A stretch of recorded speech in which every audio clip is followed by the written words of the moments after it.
You might not realize this, but over 2 hours a day we spend on social media on average. Specifically, probably Instagram and TikTok. Short form content is incredibly engaging and it pulls you in. And next thing you know, you've spent countless hours scrolling it. And it's even worse in the ages of 18 to 24, they're on their Instagrams probably 4 hours a day on average. So if you're a trade school watching this, you've probably already thought, man, we should be on social media. You maybe gave even some honest attempts at it, but you can't seem to figure out not only how do I make it engaging for my prospects, but my current students, my staff, how do I get people engaged in our social media? And probably more importantly, how can I make sure it's actually worth the time? In this video, we're actually going to be going over the 4 most important pieces of content that you should be creating over on Instagram. Specifically, if you're a campus director or a missions leader at your school, this training is going to be probably the most important thing you watch today. By the way, you're watching the Trade School Growth Guide channel, and my name is Raylan Davis. I'm the founder and CEO of our consulting agency. The whole point of this channel is to help you grow your campus. So if you're a trade school, you're working right now and you're thinking, man, I think I could learn something from this channel, go ahead, hit the like button, subscribe. There's tons more content coming. So we're gonna start with the top of the funnel pieces of content, and we're gonna move all the way down to the point where we're actually using content to retain our clients. But the first one we're gonna talk about is tippity top of the funnel. That is going to be the most engaging for people that are not already students of yours. It's going to be the entertaining content. Now, you've probably seen content that's remotely entertaining, and yes, you've probably seen people out there dancing on reels and TikToks. I'm not telling you to do that. I don't really think that pieces of content are that really entertaining. That's just a personal thing on my part. But what can we do to actually entertain and engage people? The reason why entertainment type of content is good because it's brand awareness. That's why it's top of the funnel. These people are probably not going to click the link in the bio and go ask to come tour the campus. However, the more people that know we exist, the better. It's a brand play. The reason why this is important, it's today's version of billboards, right? Maybe the person watching is not going to go to your school, but they know someone that probably should. They're going to tell them to go check out your school. They're going to enroll. So we want to make sure people know we exist. So what type of entertaining content can we create? Well, use your student body for this, right? You can take trending sounds as well as trending type of content out there. Like today, as I'm filming this, there's something going around where somebody is looking forward, the camera's looking forward, and they're saying everyone should be doing X, Y, and Z, and they mistakenly flip the camera around and it's them. That's an example of a trending piece of content. Now, obviously, that's not what you're gonna do today, but the point is, people are already engaging in making that, so Instagram's gonna push that more. Now, moving down the funnel a little bit is educational content. This should be in the bag. And again, this is mostly for short form content. Of course, maybe in a later video, we'll do some stuff on long form because I think another big area of opportunity for trade schools is YouTube. But let's just stick to short form, TikTok, Instagram. The next tier down is gonna be educational. The purpose of this is to get people who are probably somewhat engaged. They don't know they have a problem yet. And the problem, obviously, that we all know is that, man, the traditional school route's not for me, or I need another career after being in this career. I've always thought about being, an HVAC or a massage therapist or being in the beauty industry. We know that they are on the cusp maybe of reaching out to your school. This is for them.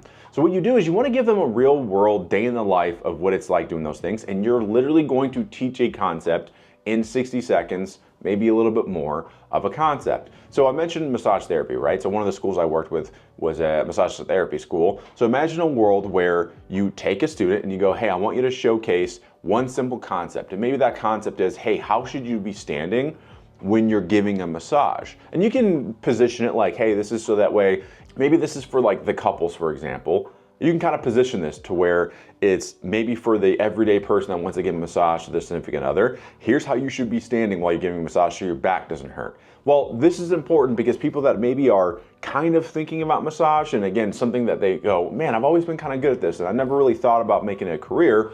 We want them to watch this, get some education, see what it's like learning from you, and then hit that follow button so that they can, again, hit the link in the bio, fill out that form, come to the campus and enroll one day.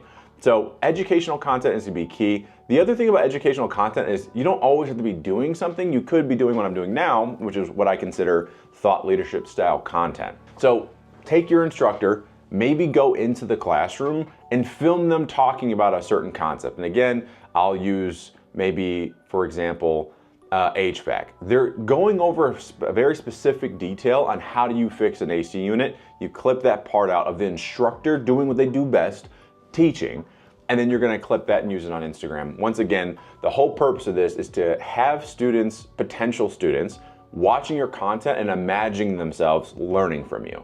The more they can position in their head, oh, I can see myself doing this, the more likelihood of they're actually gonna reach out and wanting to come do a tour of the campus. Number 3 is inspirational content. Now this, in my opinion, is like my favorite by far of the 4 pillars I'm going over today. This inspirational content isn't like, I don't need you to make David Goggins style content. I don't need you out there running ultra marathons or anything. What you can actually do is find your favorite employer that you work with in career services. You're gonna ask them to co-create content with you. Okay, what does this mean? What it means is they are going to, with you, script out a content that you both can create together, which then highlights for potential students and even your current students today, what they could look forward to after they go to school with you. So again, I mentioned massage therapy earlier. So one of the biggest employers out here in Arizona at the time was Massage Envy. So imagine a world where you co-create content with, there was like a regional recruiter that we were working with, and imagine a world where we create content with them where they talk about the day in the life of working for Massage Envy, what it's like, why they hire specifically from that school, what does that look like, and then obviously it cuts to your school. The great thing about this and why it works so well is number 1, it's inspirational because again, you want to, if I'm sitting at home and my life isn't going, all that great, and I've tried jobs and I've always thought about massage therapy, but I'm not really certain if that could be the career for me. I want to see it. Show me, don't tell me why the career in massage therapy is as good as I think it is, right? Show me what it's like to actually be in that field. So then and the other part of it too is they're not coming from you. If you find somebody that already has a good following, it's called brand hijacking. We're actually borrowing from their actual community. We're taking how good they look and then attaching our name to it. It works incredibly well. It's gonna get more views than some of your other pieces of content that you do. And it gives you that added credibility of, yes, when students attend here, there is job opportunities, and here's just one of the people that we work with often. So co-creating content to create inspirational videos is the third type of content we're gonna wanna make. Now, number 4 is another one that I think is arguably one of my favorites. I say that for everyone, but I think this one probably is right up there, and this is the student case study. What most people get wrong when they try to attempt to do this is they sit the student down and they go, all right, why don't you talk about why you love going to school here? It feels forced, it's not really authentic, it just doesn't feel right. And it used to work maybe back in, early 2000s, but not today. What we wanna see is something entertaining, something that, there's a story behind it. So what you wanna do, there's a few different ways to do this. Number 1 is you can do something where it's an Instagram takeover.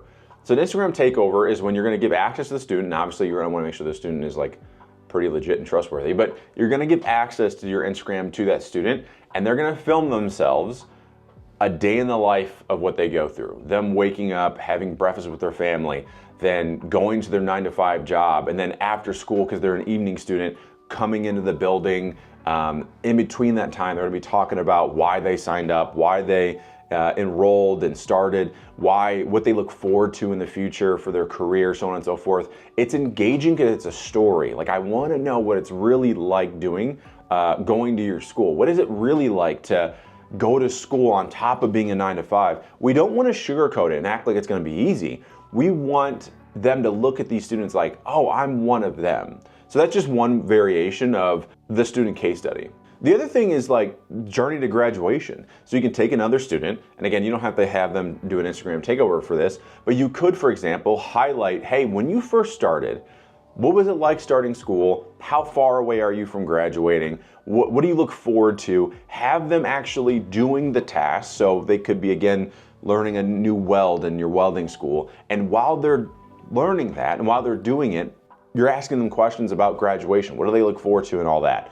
The purpose of this, once again, is I want to know what it feels like to go to your school. Far too often, Instagram accounts specifically around trade schools are literally no captions, just a picture of two students like sitting there and being like, oh yeah, we're so happy. It doesn't do anything for me. It doesn't do anything for your potential students. So the other reason why this is so key and to leverage your student body to actually create this content with you is because then they're gonna wanna share it. You're gonna tag them in it, so that way on their Instagram accounts, their entire population will see it. You see, one of the ways that you can drive referrals to your campus is to have your students do it. But there's no better way to drive referrals than if I am one of your students and I co-create content with you and it's on my Instagram, so my entire following will see it. I will guarantee you when you do this, that student will receive DMs saying, hey, I've always thought about going to massage therapy. What is it like? They're turning into a admissions rep for you at that point.